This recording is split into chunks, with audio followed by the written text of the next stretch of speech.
नमस्ते दोस्तों, स्वागत है आपका आर्यवंशी चैनल के एक और नए बहुत ही बेहतरीन वीडियो में। और इस वीडियो में हम एक ऐसे पौधे के बारे में बात करने जा रहे हैं या ऐसे फल के बारे में बात करने जा रहे हैं जिसे आपने ज़रूर अपने जीवन में खाया होगा। इसका बॉटनिकल नाम वाइटिस वाइनिफेरा है और इसे हम अंगूर के रूप में जानते हैं। बहुत ही स्वादिष्ट और अलग अलग किस्मों में उपलब्ध ये अंगूर एक बहुत अच्छी औषधि भी है और एक बहुत अच्छा फल भी है। तो फल के बारे में तो आपको पता ही होगा, आपने इसकी बहुत सी किस्में खाई होंगी जिसमें काला अंगूर, हरा अंगूर या कुछ लंबे अंगूर होते हैं, कुछ खट्टे होते हैं, किसी में बीज होता है, किसी में नहीं होता। तो ऐसे ही कई अंगूर आपने अपने जीवन में खाए होंगे। और इस वीडियो में हम इसके दूसरे रूप यानी औषधीय रूप के बारे में चर्चा करने वाले हैं। तो आइए इस स्वादिष्ट फल के कुछ गुणों के बारे में चर्चा कर लेते हैं। लेकिन हम अपनी चर्चा शुरू करें उससे पहले मैं इसके कुछ रासायनिक घटकों के बारे में बताना चाहूँगा। इसमें साइट्रिक अम्ल और टार्टेरिक अम्ल की अधिकता होती है और साथ में इसमें कैल्शियम, सोडियम और विटामिन सी, पोटेशियम और मैग्नीशियम जैसे तत्व भी पाए जाते हैं। यह एक वीर्यवर्धक फल है और इसके अधिक सेवन करने से कफ दोष होता है। तो आइए कुछ बीमारियों में इसके प्रयोग के बारे में जानें। तो सबसे पहले तो मैं नक्सीर के बारे में इसका प्रयोग बताना चाहूँगा, क्योंकि ये एक बहुत ही उत्तम औषधि है नक्सीर के बारे में। तो नक्सीर मतलब कि नाक से खून आना, और जब भी ऐसा हो तो आप इसके जो अंगूर का रस है वो 2-2 बूंद नाक में डाल सकते हैं और इतना करने से नक्सीर में लाभ होगा। कब्ज़ में भी आप इसका उपयोग कर सकते हैं, लेकिन मुनक्के के रूप में।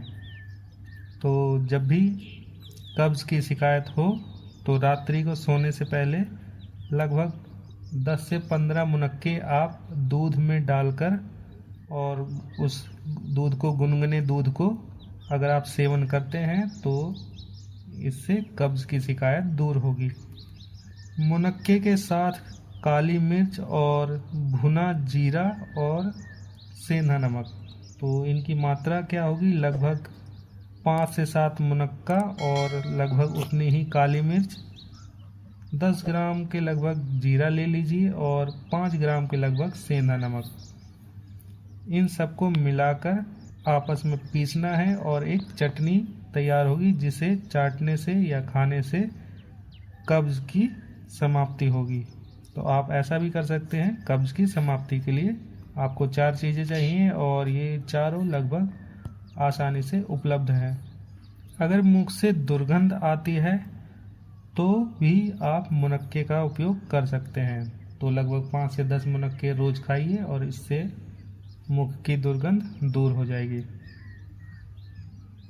अगर हम अंगूर को ज़्यादा खाते हैं, यानी कि ज़्यादा सेवन करने से कफ विकार होता है, लेकिन मुनक्के से ही हम उस कफ विकार को या दूसरे कफ विकार को मुनक्के से दूर कर सकते हैं। तो उसके लिए आपको मुनक्का चाहिए, लगभग 10 मुनक्के और 25 ग्राम लगभग मिश्री चाहिए। लेकिन मिश्री ध्यान रहे वो धागे वाली मिश्री होनी चाहिए, क्योंकि चीनी के दानों को ही बड़ा करके आजकल बाज़ार में मिश्री के नाम से बेचा जा रहा है। तो वो मिश्री नहीं चाहिए। एक मिश्री होती है जो पारंपरिक हमारी मिश्री बनाने की पद्धति है, तो उसको धागे वाली मिश्री कहते हैं। तो वो मिश्री, मुनक्का और साथ में लगभग 1 से 1.5 ग्राम या 2 ग्राम कत्था, इन तीनों को पीसना है।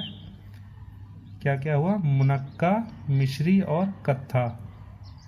और इसको पीसने के बाद उसका सेवन करना है और इससे कफ जनित जितने विकार होंगे वो सारे दूर हो जाएंगे। दोस्तों, अम्ल पित्त में भी आप इसका उपयोग कर सकते हैं। तो इसके लिए वही लगभग 10 ग्राम मुनक्का और इसका आधा सौंफ ये आपको लेना है और इसको लगभग 100 ml जल में भिगा देना है। और ये काम आपको करना है रात में।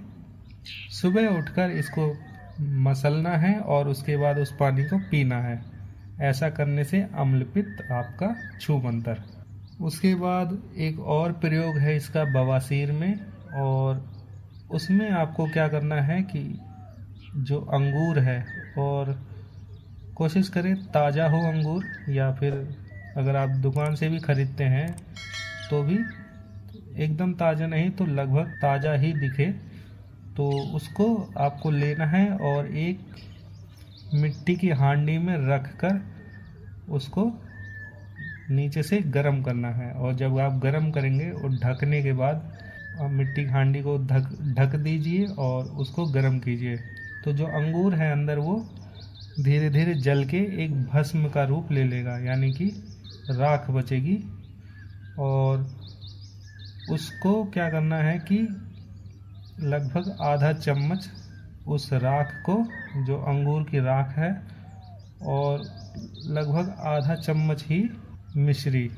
और यहाँ पे फिर आपको ध्यान देना है, जब भी मैं मिश्री कहूँ तो वो धागे वाली हमारी पारंपरिक मिश्री होनी चाहिए, वो चीनी के दानों को बड़ी करके बनाई हुई मिश्री नहीं। तो आधा चम्मच भस्म, आधा चम्मच मिश्री और लगभग 1.5 चम्मच गाय का घी, इन तीनों को मिलाइए और उसके बाद उसका सेवन कीजिए। तो 8 से 10 दिन आपको लगेंगे। कोशिश कीजिए कि ये जो प्रयोग है वो खाली पेट करें, और इसके साथ आपको खाना खाते समय पानी नहीं पीना है, और भी जो दूसरे कब्ज़ के कारण हैं उनको समाप्त करना है। तो कब्ज़ के जितने कारण हैं वो समाप्त कीजिए और ये प्रयोग कीजिए, तो आपको 8 से 10 दिन में पूर्ण रूप से कब्ज़ से छुटकारा मिल जाएगा। दोस्तों, पथरी निकालने के लिए भी ये प्रयोग आप कर सकते हैं। तो आपको इस प्रयोग में पहली बात आपको ये ध्यान रखनी है कि ये किडनी वाली पथरी के बारे में बात हो रही है, जो गुर्दे की पथरी जिसे कहते हैं। तो किडनी की पथरी निकालने के लिए आपको वही भस्म जो हमने पिछले प्रयोग में बताया कि एक मिट्टी के हांडी में आपको अंगूर के गुच्छे रखने हैं और उसको ढक के नीचे आग जलानी है तब तक जब तक कि अंदर रखी हुई अंगूर एकदम भस्म का रूप यानी राख का रूप ना ले। तो वो जो राख है उस राख को पानी में मिलाकर आप दिन में 2 बार 3 बार पी सकते हैं, अधिकतम 3 या 2 बार आप पी सकते हैं, और ऐसा करने से आपकी पथरी भी निकल जाएगी।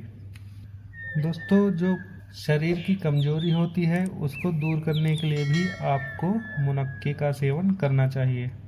एक और प्रयोग में पथरी के बारे में बताना चाहूँगा। लगभग 10 मुनक्के को काली मिर्च के साथ पीस कर, काली मिर्च यहाँ पे आप ज़्यादा ना लें, 3 से 4 काली मिर्च ले सकते हैं। तो लगभग 10 मुनक्के और 3-4 काली मिर्च, इसको पीस कर भी अगर आप पिलाते हैं रोगी को तो भी पथरी धीरे धीरे टूटकर निकल जाती है। अंडकोश वृद्धि में भी आप इस पौधे का प्रयोग कर सकते हैं। तो अंगूर के जो पत्ते होते हैं उनको लेना है आपको, और उन पत्तों पर घी लगाना है, और उसके बाद उन पत्तों को गरम करना है।